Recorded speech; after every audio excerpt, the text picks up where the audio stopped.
Cover Letter Tutorial. Open the Cover Letter function by clicking on either the top menu or the pop-up box. You will have to answer 11 questions to get a cover letter.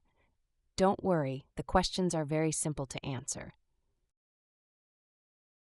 You will have to provide the title of your manuscript and the list of authors, what type of document it is, for example, a full paper, review, short communication, the main purpose, the main conclusions, the name of the journal, the area and sub-area of the study, potential reviewers, the name of the editor-in-chief of the journal, your first and last names and academic position, your institutional affiliation, and your contact address.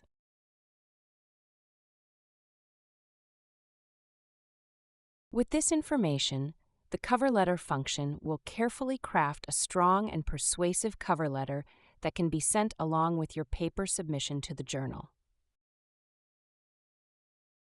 When the response is ready, click the Insert Text button to insert it into the text editing area.